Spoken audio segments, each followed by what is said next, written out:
Muito obrigado. Infelizmente, uma das minhas habilidades não é falar português. Então, vou tentar falar um pouquinho de espanhol, de portunhol. Então, vamos a falar brevemente da importância da fortificação de alimentos e suplementação em termos da saúde pública. Até pouco, esta publicação mostra, eu diria que principalmente o que mostra é que a informação que existe sobre as deficiências de micronutrientes é pouca. O que existe mostra que as deficiências são bastante estendidas, mas na Latinoamérica inteira a disponibilidade de estudos de cobertura nacional é muito pouca. Eu acredito que essa é a principal conclusão. Mas vocês podem ver que ainda temos aqui os países com problemas graves de deficiência de vitamina A, especialmente em crianças. Temos ainda os câmbios, infelizmente, em alguns países são para pior, em alguns ha melhorado a situação de uma pesquisa para outra, mas outros ha empeorado, como por exemplo em Equador, em Colômbia, aqui.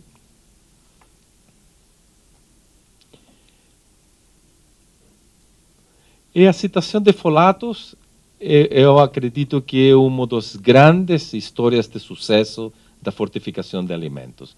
Vocês podem ver que antes da fortificação, os níveis de folato nas populações, os níveis de deficiência eram bastante altos, mas após da fortificação, a deficiência de folatos é praticamente inexistente. E isso com todas as consequências que isso implica, né? A vitamina B12, os autores da publicação, esta publicação está disponível, está online, é aberta. Não houve uma mudança importante, isto por a preocupação de altos níveis de folato, nas consequências que pode ter nos níveis de vitamina B12 ou enmascaramento, ocultamento de deficiência de B12. Anemia em ninhos tem ainda problemas importantes na Bolívia, na Haiti, Guatemala, Honduras, em crianças. E as mulheres continuam sendo permanentemente anêmicas na região. Uma das coisas que é importante em termos da saúde pública de entender e de destacar, o professor Paul Lachance, da Universidade de Rutgers, ele tinha este término que ele chamava Tunnel Vision Nutrition, a nutrição na visão de túnel. Se diz túnel em português? Túnel. Porque temos a costumbre de pensar que a anemia é um problema de ferro. E para solucionar os problemas de ferro, devemos dar muito ferro às pessoas. Mas a nutrição é muito mais holística que isso. Então, o que tentei ilustrar neste slide é que tem muitos outros nutrientes que são importantes no metabolismo do ferro. Se uma pessoa é deficiente em vitamina A, em ácido fólico, em B12 e outros, a eritropoiesis é insuficiente. Se a pessoa é deficiente na vitamina A, na vitamina C, a absorção de hierro não é eficiente. Se a pessoa é deficiente nas vitaminas E e C, o insulto oxidante do ferro é muito grave. Então, o problema do ferro não é somente um problema do ferro. Eu pergunto, não tenho a resposta, se às vezes não hemos solucionado os problemas do ferro, quizás porque não hemos solucionado um outro fator limitante. As deficiências de zinco, que é importante no crescimento, é importante nas infecções, também é muito prevalente nos países que provêm de dados como México, Guatemala, Colômbia, Equador. A ingesta inadequada de zinco relaciona muito direito com retardo do crescimento. Agora, a vitamina D é a paradoxa mais grande da Latinoamérica. Países como Brasil, muito sol, sim, na praia, todos pensamos que Brasil é sol, o sol do Brasil, sim? Mas os estudos indicam, não temos estudos da cobertura nacional, mas os que temos indicam deficiência de vitamina D no país. E no México, que acredito que tem tanto sol como o Brasil, é pior ainda. Aproximadamente a metade dos niños mexicanos são insuficientes ou deficientes da vitamina D. E muito recentemente, com o Instituto de Saúde Pública, fizemos este estudo que mostra que a metade das mulheres, ou 30%, 40%, são deficientes e praticamente todas são deficientes ou insuficientes de vitamina D no México. Que não podemos dizer que México não tem sol. Então, sabemos que a malnutrição é a causa de 1 milhão de crianças que morrem antes de cumprir 5 anos. Sabemos que 50.000 mulheres morrem imediatamente durante ou depois do nascimento da criança. Sabemos que 19 milhões de crianças têm uma capacidade mental diminuída por deficiências de ferro, por deficiências de iodo. Esse 1.000 têm defeitos de nascimento preveníveis, fundamentalmente defeitos de tubo neural preveníveis com ácido fólico.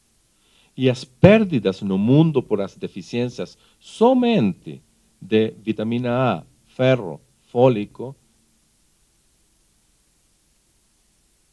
vitamina A, ferro, fólico e iodo são aproximadamente 19, 20 bilhões, 19, 20 mil milhões de dólares por ano. É só dado interessante. Fortificar todos os alimentos para corrigir isso tem um custo somente dos 7% dos 20 bilhões de dólares que perdemos. Estão compreendendo meu ruim portunhol? Tá bom? Obrigado. Então, eu gostaria de falar um pouco do rol do setor privado nisto. Eu gosto muito desta afirmação do CEO da companhia que eu trabalho, que diz: não podemos ser exitosos ou nos chamar exitosos em uma sociedade que falha. E eu acho que é uma afirmação muito honesta. A indústria não é o apóstolo número 14, viu? Não podemos dizer que fazemos responsabilidade social porque fazemos algumas coisas no benefício da população. A verdadeira visão hoje da responsabilidade social e de sustentabilidade é fazer isso tudo negócio. E que a única forma de fazer negócio, a única forma de fazer indústria, a única forma de fazer atividades privadas é uma forma sustentável. O que ele diz é que se a sociedade toda não tem sucesso, é impossível então ter sucesso na indústria. Não temos um lugar para operar e ter sucesso. Então, acho que é a nova forma de operar nas grandes companhias, que é pensar que é nosso dever proteger não somente o mercado, mas a sociedade toda, que é o sustento do mercado. Então, quais são as soluções principais? Isto é como fortificação 101. As principais soluções para as deficiências de micronutrientes são, obviamente, a ajuda alimentária, as medidas econômicas, educação nutricional, a suplementação e a fortificação de alimentos. Então, às vezes vemos que existe como uma briga de os partidários da fortificação versus os partidários da educação alimentar ou versus os partidários da suplementação, mas é uma briga que não tem senso. Porque se vemos como funciona uma medida ou outra, nós vemos que a educação nutricional é muito importante, mas tem um tempo de desenvolvimento muito longe até que nós temos efeitos na saúde da população. A suplementação tem um efeito muito rápido, mas o efeito decai no tempo. Por quê? Pois porque necessitamos alguém que paga por os suplementos, alguém que distribui os suplementos. Então, às vezes, as estratégias de suplementação não têm sucesso no longo prazo por a falta de financiamento ou problemas logísticos de distribuição.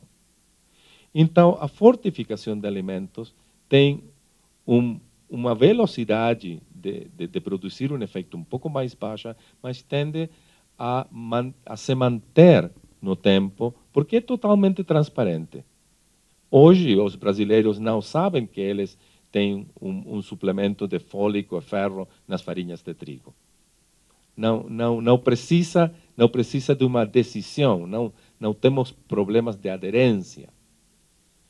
Então, nesse sentido, a fortificação é transparente, mas o mensagem principal que intento deixar com isso é que não são excluentes, são complementares dependendo de qual é o efeito que nós queremos lograr na função do tempo. Então, qual é nosso rol da indústria na saúde pública? O rol da indústria começou há muito tempo, quando algumas indústrias lograram sintetizar os princípios nutricionais. Quando eu era como se diz, moleque. Então, nossas mães corriam atrás de nós com uma colher com óleo de ricino, como se chama? Ricino. Que era uma coisa horrível, mas era a única fonte de vitamina A. Então, era muito importante dar a nós o azeite de ricino. Mas, isso, emulsão de Scotch. Mas era uma coisa horrível, viu? Então, a síntese a nível industrial dos nutrientes foi muito importante para poder levar a nutrição ao nível industrial. Sim? E logo, a história da fortificação tem sucessos muito bonitos. Começa há quase um século com a fortificação da sal, com que se solucionam os problemas de queratinismo e bócio. Após disso, a fortificação das farinhas de trigo, primeiro no Canadá, Estados Unidos, logo no Chile, logo na América inteira. A fortificação do açúcar com vitamina A evitou muita cegueira e muitos problemas na América Central. E muito mais recentemente, a fortificação com fólico ha diminuído de forma muito significativa os defeitos do tubo neural. Então, as farinhas de cereais, por exemplo, na Venezuela, em um período muito curto, só de 2 anos, quando foi implementada, a deficiência de ferro e a anemia caiu em forma muito significativa. Após disso, em Chile, os defeitos de tubo neural caem, tem uma queda de 40% após a fortificação. Dato interessante, o custo de tratar ou ajudar a uma criança que é um sobrevivente, porque muitas das crianças que têm defeitos de tubo neural morrem, mas os que sobrevivem, tratar a uma delas tem o mesmo custo que tudo a fortificação com ácido fólico em humano em Chile. Só um. Esse é o retorno que nós obtenemos. Na fortificação de açúcar na América Central, produz uma queda muito importante na Guatemala, porque tem 2 dados para Guatemala. porque aqui se suspende a fortificação e retorna aos níveis altos de deficiência de vitamina A e temos uma nova queda quando a fortificação começa novamente. A mesma coisa em Honduras. Salvador não foi tanto sucesso por problemas logísticos, geográficos, que precisou de uma intervenção com suplementação. E mais recentemente em Nicarágua, após a fortificação de açúcar com vitamina A, as reservas totais, hepáticas e plasmáticas de retinol subem em forma totalmente significativa. Os óleos e as margarinas são fortificadas em muitos países. A indústria, como se diz? O verbo traer é muito complicado. Traze. A indústria traz? Muito obrigado. Vamos fazer classes de português aqui também hoje. Okay? A indústria traz novas tecnologias também. A indústria logrou recentemente fortificar arroz. Arroz é complicado de fortificar. Tem um grano que é grande, tem polvos de vitaminas que é muito pequeno, não misturam bem. Mas se logrou, então, com arroz quebrado e moído, a fazer uma extrusão de um grão igual, idêntico ao arroz, mas que tem 50, 100, 200 vezes a concentração final de vitaminas que nós queremos ter no arroz, e que logo se mistura com arroz normal, para então ter arroz fortificado. Produtos lácteos fortificados na toda a região. Então, este é um dado interessante. No color vermelho, somente em Costa Rica, indica 5 alimentos de consumo popular obrigatoriamente fortificados. Estes são o número de alimentos obrigatoriamente fortificados no país. Então, eu não sei se é causal ou não, mas é interessante observar que o Costa Rica, que tem a paleta da fortificação, o número de alimentos que fazem de veículo para os nutrientes mais grande do mundo, tem uma queda de 70% da anemia em pré-escolares. Dá para pensar, não tem os dados da causalidade. Os científicos não me matar, por favor. Não tem esses dados, mas é possível pensar que quando nós distribuímos a fortificação num número de veículos maior, é provável que a eficácia ou a efetividade seja maior. Quais são as limitações da fortificação? Quando temos população que não tem acesso a alimentos industrializados, quando temos processadoras de alimentos pequenas e dispersas. Lembro que, como um colega de Equador, íamos no carro de Guayaquil para Manta, é um caminho horrível, e veíamos como os pequenos produtores de arroz, eles secavam seu arroz no caminho mesmo. Eles estendiam o arroz no caminho. E todos faziam o mesmo, um atrás do outro. E ele dizia para ele: Pablo, se nós queremos fortificar arroz no Equador, a única forma é que você vá conduzindo o carro e eu vou jogando premescla de vitaminas por a janela. Porque quando temos essa dispersão, é muito difícil fortificar, viu? Quando temos dificuldades tecnológicas, como a que teníamos com arroz, então aí devemos optar por a suplementação ou fortificação no ponto de consumo. Aqui temos uma coisa muito interessante. O professor Noel Solomons e sua equipe da CESIAM na Guatemala, eles estudaram qual era a ingesta de vitamina A de mulheres na idade fértil na população rural e a população urbana. Eles observaram um pequeno excesso de ingesta de vitamina A na população urbana e uma deficiência importante na população rural. Então, como fazemos aí? Não podemos seguir fortificando, não podemos aumentar o excesso na população urbana. Este pequeno excesso não podemos solucionar diminuindo a concentração de vitamina A no açúcar, porque aumenta a deficiência na população rural. Então, como fazemos? É aí que temos que pensar de uma forma mais ampla, começar a combinar estratégias de suplementação nos focos mais complicados das populações. Fazer targeting, ter estratégias mais exatas para os grupos-alvo.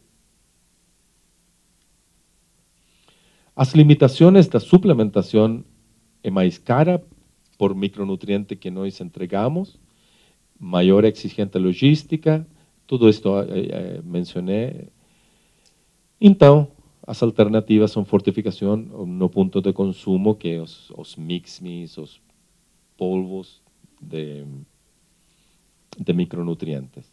Então, o mensagem geral é: a indústria é muito eficiente em tecnologias, em distribuição, mas a indústria não é chamada a fazer políticas de saúde pública. O governo é quem sabe de políticas de saúde pública, o governo é quem sabe de medidas gerais para a população, e a academia é quem sabe da ciência. Então, sempre precisamos dos três fatores para ter uma aliança virtuosa e ter resultados mais certos, mais eficientes. É somente quando os três sectores têm soluções de conjunto que os casos são exitosos. Eu acredito que as alianças multissectoriais são as únicas que produzem soluções factíveis e sustentáveis. Quando o diálogo não funciona, normalmente terminamos com algum tipo de solução Frankenstein que não funciona no longo prazo. Isso eu queria compartilhar com vocês. Tenho ainda 5 minutos. Posso contar alguma história, alguma piada, alguma... Isso era... Eu agradeço muito a atenção. Obrigado.